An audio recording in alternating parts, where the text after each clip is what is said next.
First Lady Michelle Obama made her debut on Late Night with Jimmy Kimmel last night.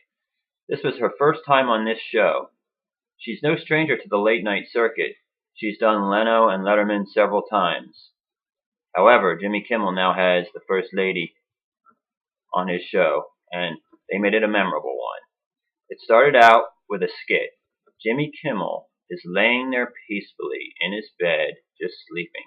I think maybe it was a play on the Samuel L. Jackson skit that he did in his commercial. However, there's no recognition of that.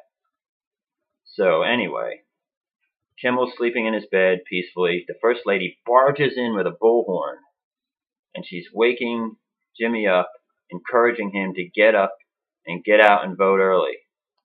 Now, obviously, besides being hilarious, this skit is politically motivated in a good way to encourage early voting.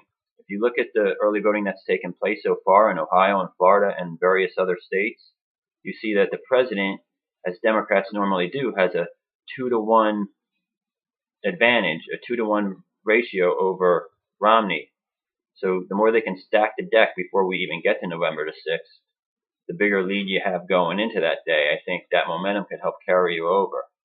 Now, clearly, one reason that the president the other night on Leno and Michelle Obama did this on Kimmel is because they're trying to offset what the Republicans have done on the state level with their legislation over the last 2 years. Just for an example, Governor Rick Scott in Florida has gotten rid of early voting on the Sunday before Election Day.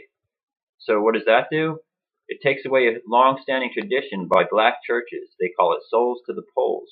Florida, Ohio, black churches like to fill up their buses, head down to the polls, and vote early. And that helps them avoid lines and that would take place on Election Day. And a lot of people in different neighborhoods work 2 jobs. They can't wait online for 4 hours on Election Day. So we'll see how that affects the voting going forward. They sat down for a cordial interview, did Jimmy Kimmel and the First Lady. And of course, the First Lady talked about living in the fishbowl of the White House and raising children in that atmosphere. She's honored, privileged. She sees all the good things about it, but she also longs for the day when she can once again run errands like a normal person and not always be in that fishbowl. However, we thank the First Lady and Sasha and Malia for putting up with all that a presidential family has to put up with, because we need them for another 4 years. Now, also in the entertainment for Obama front, if you want to call it that, we have Katy Perry, who the night before, as widely reported, performed in Las Vegas for the president. It was a fundraiser, but it was also a get out the vote effort, and she wore a spandex suit that resembled a voting ballot, and she obviously voted for Obama on this ballot that she's wearing. And so Katy Perry carries a lot of pull with the young people. Now the Romneys offset, the Colin Powell endorsement of yesterday with a big endorsement of their own today. That would be Meatloaf. The only problem is Meatloaf sounded crazy, like a crazy person on this stump. If you happen to catch it on the news, you're going to be blown away. He kind of joins the Clint Eastwood "What the heck's going wrong" crowd in that one. So we got Katy Perry, we got the First Lady, and the President on a 2-week blitz running up to November 6th.